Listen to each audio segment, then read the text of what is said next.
Salutations everybody, it is Matty here today. Bethesda just made a very significant announcement when it comes to the Elder Scrolls IP. Now, while not a lot of us play Elder Scrolls Legends, I think this announcement allows us to gleam a bit into the future on what Bethesda's plans for 2020 may be. And as a company that needs to have a bounce back year next year, I mean absolutely needs to, then it's very interesting to have a conversation on what may be coming up for Bethesda. So all my sources will be linked in the description down below. Let's get this started. An update on Elder Scrolls Legends from Bethesda. We would like to provide an update on Legends in regards to new content. Our previous roadmap indicated we would be releasing one more set this year. We decided to put any new content development or releases on hold for the foreseeable future. This decision will not in any way affect the release and development of EA's Asia-specific version of Legends, which is operated separately, but will inform our decisions on content and feature development going forward. Until then, you can still download and play Legends on all existing platforms and compete online as well as in the single-player modes. We will also continue to support the game with monthly reward cards and regular in-game events. New expansions and other future content, however, are no longer under active development. We will continue to provide ongoing maintenance support. To thank you all for supporting Legends these past few years, and for continuing to play with us, we are giving away the Tamriel Collection, an assortment of new 3-attribute cards and more to all players for free upon their next login. We are immensely grateful to work on the Elder Scrolls Legends, to have you as a community, and we sincerely appreciate the love and support you've given us.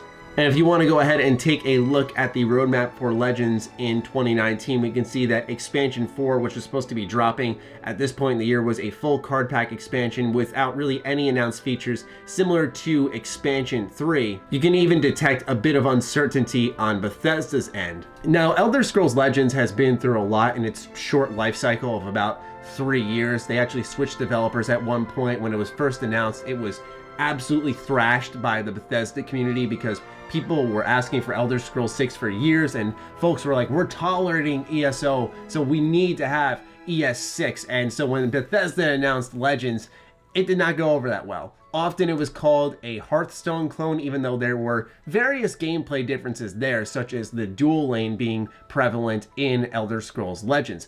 However, as someone who played a decent amount of Elder Scrolls Legends for the channel and also in my free time, I liked it. My biggest gripe with it was the lack of offline support. So if I went to play on my phone, and even when I have good Wi-Fi here, right, I do content creation, I need good internet, it would drop me off the game. And even if you were playing the story mode, if your connection dropped, then all of a sudden it would shut the match off, you'd be booted to the main menu, you'd lose all progress, game didn't autosave, nothing. For me, that's what really killed the title. The lack of offline support, the ability to play offline and earn rewards that way. I don't know if Bethesda has something tied into how rewards or monetization work where they force you to be online, but ultimately I think that's what destroyed this game initially. But pretty much the update is stating for Bethesda that all support is done. They're pretty much leaving this product behind because if it didn't surge while they were supporting it, then why would it suddenly do good now after they announced they're winding it down? This is the sad reality with online games. We've seen a lot of great games winding down. While I'm not the biggest fan of Elder Scrolls Legends, I have a lot of patrons who love this game. And on top of that, I think of Battleborn, which is a game I loved, but that one did not succeed at all. It did not get supported whatsoever, and we saw what happened. Servers are shutting down next year. It's a sad reality with these online games, and it makes me more determined to collect games physically now because they can disappear so easily. It also means that sometimes you're sinking money into something that will eventually disappear, and if it's for the momentary enjoyment and it's your own money to spend, then who cares? But it's just a reminder of the reality that is live service gaming. Now the question is, of course, why is Bethesda making this decision? And I think at face value it's quite obvious. We can look at the Steam charts here and see that the player base for Elder Scrolls Legends was not that impressive. The all-time peak was 8,781, and just as the time of taking this screenshot at 1:15 p.m. on December 7th, just under 1,000 people have played in the last hour, and this is after some pretty significant news where maybe you'd see a spike in the player base, but as we can see, even with the general percentages, it's been a pretty slippery slope for Elder Scrolls Legends. It never really made the news cycle often. It was just something that's kind of sat in the background for Bethesda. And we can't really blame Bethesda in a sense because they did push the game. They promoted it every E3. They made sure there was a trailer there. it just didn't catch on. That's the reality, and some games are not meant to catch on. Pete Hines even admitted when asked about the terms of the player base that they were in a bit of a holding pattern as they wait to go to a new platform. He did mention the game continued to do well and be healthy. Who knows exactly if that was true. I remember when I went to QuakeCon 2018, they had some type of Elder Scrolls Legends tournament going on, and I sat down to watch it in the stands, and there was like 2 other people there. So it was not a huge draw for Bethesda, even at a Bethesda-centric event. What's interesting is that according to SensorTower.com, this is based off an estimate, Bethesda earned about $40,000 in revenue thanks to Elder Scrolls Legends in October of 2019, and about 20,000 people had downloaded the game. Now, if you shoot that underneath or above, I don't think that's too bad for a game that doesn't really hit the news cycle at all and doesn't have a humongous player base. So I ultimately don't think, when you really look at it, that it was a money thing that shut down Elder Scrolls Legends. Maybe it was more so a lack of a player base, but I think if you look at Elder Scrolls Blades, there may have been a conflict of interest there, because Elder Scrolls Blades, even in its worst form, shot up to the top of the app stores. It was widely downloaded by so many people. And they just announced in update 1.5, which is coming very soon, that chest timers were removed. You're getting a loot overhaul. So the game is becoming exactly what it needs to be. And I think there was too much Elder Scrolls crowding the market. You had Legends, a card game. You had Blades, a first-person adventuring game, both on the mobile platform. You had Elder Scrolls Online. I think things could have gotten a bit crowded there, so they kind of cut off the dead weight essentially, and I believe that they want Blades to be the focus of their mobile initiative. Personally, I have to say I like that Bethesda's slimming things down for 2020. 2020 is sort of a mystery for Bethesda after March, because we have Wastelanders, which is reportedly coming in February. You have Doom Eternal. And after that, it's like, what's coming from Bethesda? Do we get Starfield next year? Does Arcane's Deathloop drop? I mean, there's a lot of question marks for next year. And of course, that's because we're entering the new generation. There's a lot of secrets being kept, and 2020 should be lit, to say the least. But it's quite interesting to pick apart what Bethesda's doing, which is narrowing their focus in some areas. And I think it's smart just to have Blades, Elder Scrolls Online. If you're trying to make Elder Scrolls survive up until Elder Scrolls 6, then it makes the most sense just to trim off the fat here, get rid of Elder Scrolls Legends, and just have Blades, which is generating a lot of revenue and just got a great overhaul, which is going to make the game a lot better.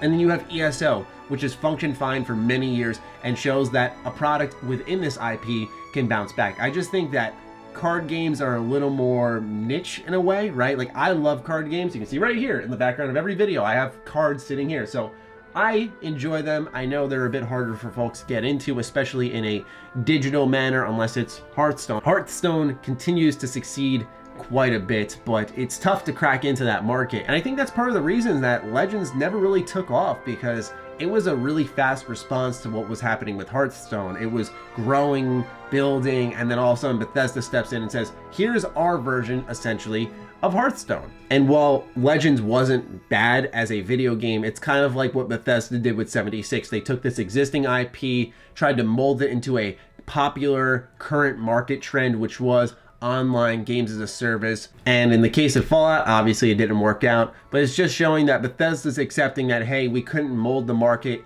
with our current existing IP in this manner, and their willingness to drop it is a pretty good sign. One final talking point to wrap up this video is more so the writing on the wall for Bethesda, and how it seemed pretty prevalent outside of just social media engagement and people making videos online and entering the news cycles, that Elder Scrolls Legends was winding down. You just have to look back into the middle of last year, around E3, when Bethesda had announced that Elder Scrolls Legends was going to be supported on consoles. Given the fact that it is the end of 2019 now, and we heard absolutely nothing about this, really is a gigantic red flag. However, some of you may be like me and have been around Bethesda for a long while. You may remember prior to the console release of Elder Scrolls Online, before Bethesda did Tamriel Unlimited, people were constantly asking, where is console support for ESO? And Bethesda took an additional year to get that out. So it's not unlike Bethesda to get the support out for a game on consoles, get it right in a much longer than expected fashion. But in the case of Legends, with the numbers and the lack of that news cycle that I just mentioned, it seemed like the writing was on the wall with the lack of said console support, which once again is a shame, but it is a mixture of standard Bethesda and just sort of what we had expected for a long time coming. So 2020 should be interesting for Bethesda. Like I said, Legends is good. If you want to give it a shot, you're bored one day, it's not a bad place to go. It's free to play, of course. But other than that, I will wind the video down now. Let me know what you're thinking of Elder Scrolls Legends in the comments down below. Are you a bit sad about this news? What do you think's going on with Bethesda in 2020? Fire away. Other than that, follow me on Twitter, follow me on Instagram. Those links are in the description down below. Big thank you to all of the patrons who continue to support the channel, making videos like these possible. I appreciate all of you. And if you want to join the Patreon, that'll be linked in the description down below. It does fuel all the content I create here. Stay sexy, stay active. I love you all. Peace.